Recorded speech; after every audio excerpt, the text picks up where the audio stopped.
Relay for Life, the American Cancer Society, good folks. They invited me to be their honorary chairman. I'm a great honorary chairman, I might add, because that usually involves doing nothing. And I'm very good at doing nothing. In fact, that's why I've been a very good cartoonist for so many years. They invited me to it. I got to speak to some events, and I was actually starting to feel a little more comfortable talking about my situation because, gosh knows, now as you can see, I can talk about it all day long. It's not a problem. There for a long time, that was talking about the monster, and it was very difficult. But so I was at this event. It was a kickoff event. A really nice breast cancer survivor came up to me. Great lady, very kind, and boy, like I said with my mom, I honor what she went through. And she said, "Just thank God you had skin cancer." And I just looked at it for a second, and I was like, well, it's not like VD. It's not like you can give me penicillin and it's good. It's not just skin cancer. But I realized that, and I told the story to Keith, and we both realized that she wasn't saying anything to be mean. She just didn't realize the seriousness of it because there are different types of skin cancer. There's basal cell, there's squamous, and both of those are serious, but they can be, unless you totally let them dominate and go forever, they're probably not going to be fatal. You can get those removed, and that's great. But melanoma is a little different beast. It's, like I said earlier, it's a kudzu of cancer. It's very aggressive. I've known people that have been diagnosed and dead within 4 months. It's a very, very fast cancer and very difficult to treat.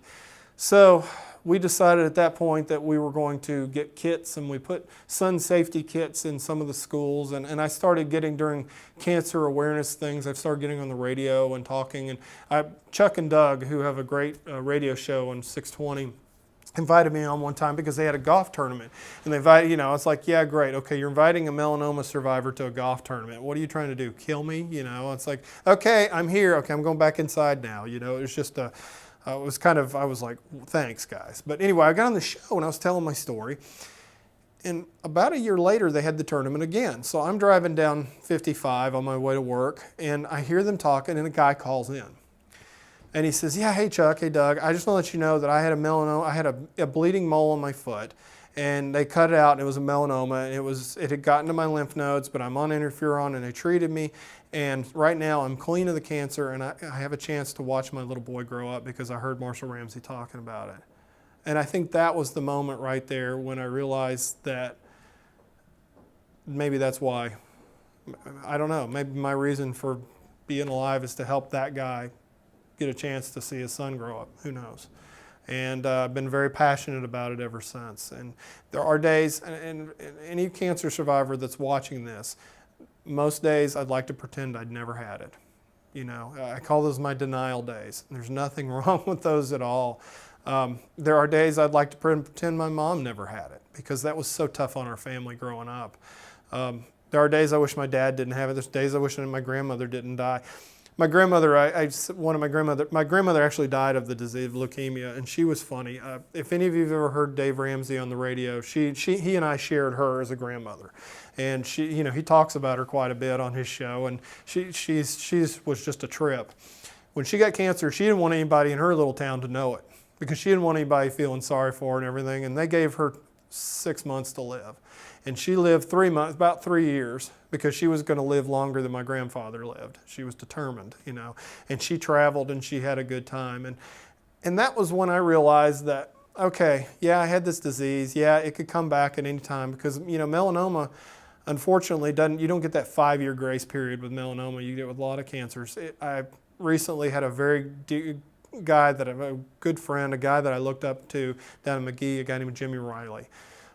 Jimmy did everything right in his life. He was as good a person as I've ever met. And every time I ever ran into Jimmy, he gave me hope. I remember one time I spoke at a Relay for Life event down in McGee, and he came up to me and he just kind of came up and put his arm around me. He said, I had melanoma 20 years ago. I'm great. Well, one day it came back after 20 years. And I think that freaked me out more than anything, but every step of the process, he had hope, and he fought it.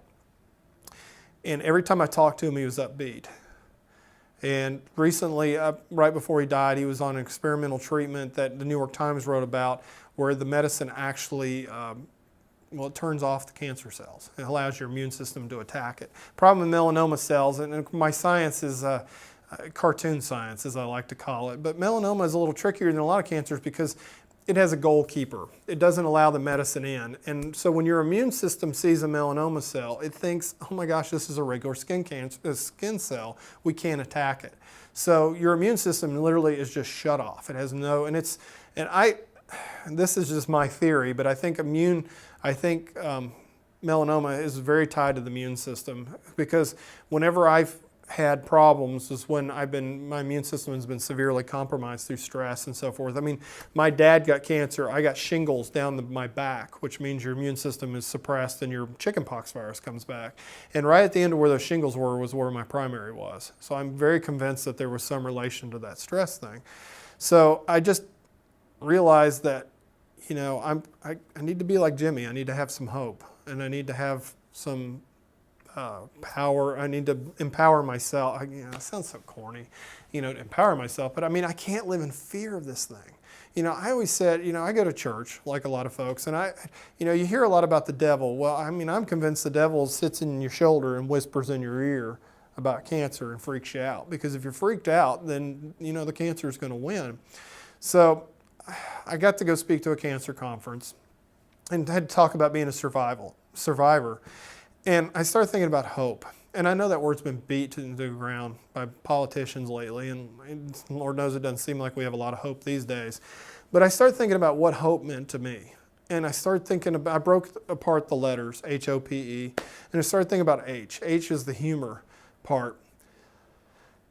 If you can laugh at the things that scare you in your life, and this is to all cancer folks, you're going to be a lot better off. I do that for a living. I make fun of stupidity, politicians, and everything else, but I wasn't making fun of my cancer. I was in fear of my cancer. I was afraid of it.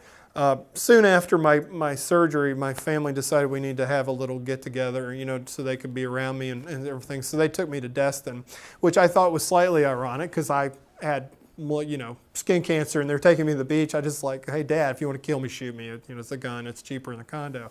So they're inside, outside playing. I'm inside watching Dr. Phil.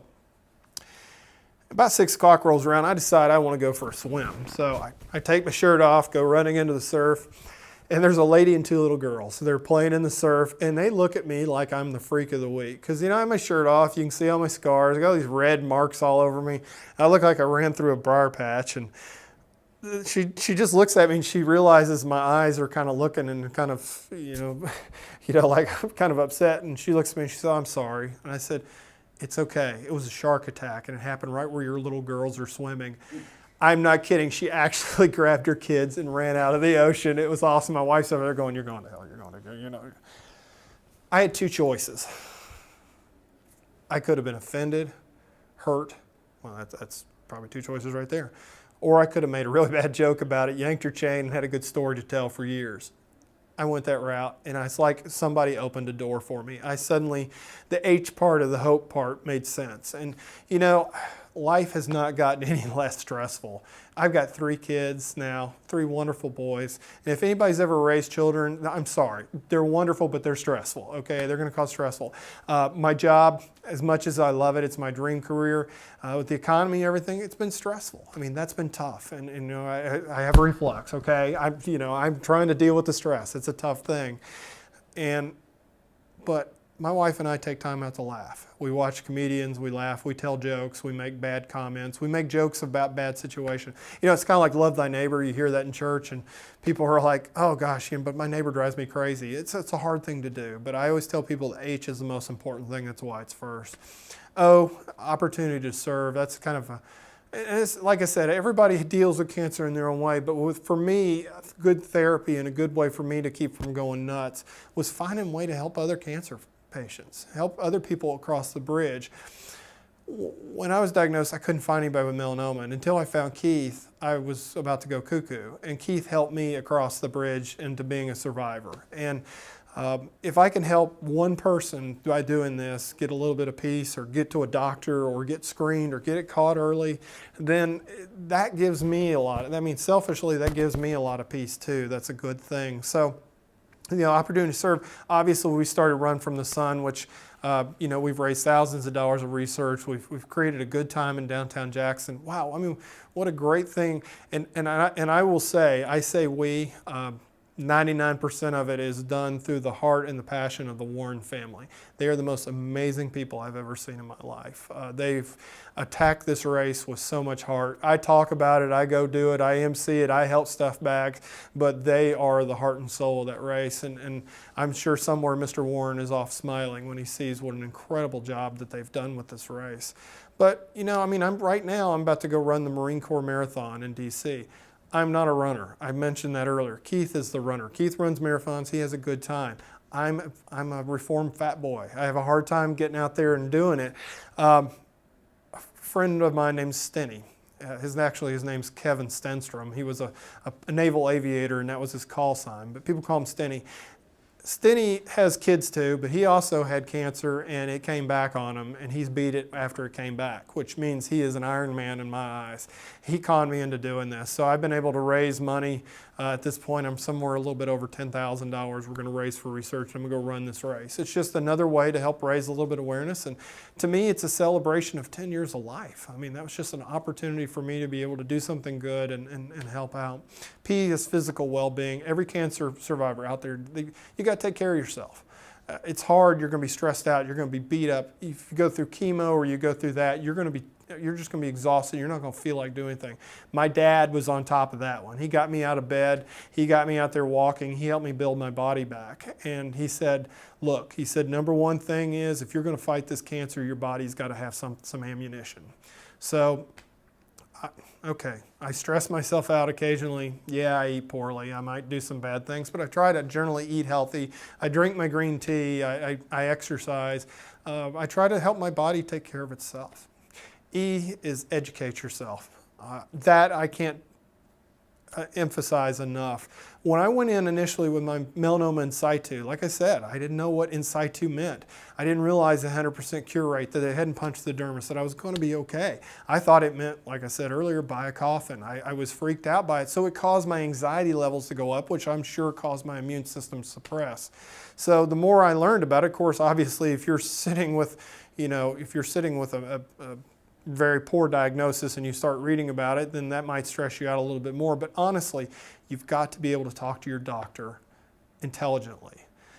When you go into the doctor, and also too, I always tell folks, bring somebody with you when you go to the doctor, because when you go to the doctor, like for instance, this is what I heard the first time I went in there. Like Charlie Brown's parents, I heard, want, want, want, want, cancer, want, want, want. And I didn't remember anything else. I just remembered the cancer part. Bring somebody in with you, but now I can ask questions that are semi-literate, and I can help take charge of my own future and my own care. And that's so important.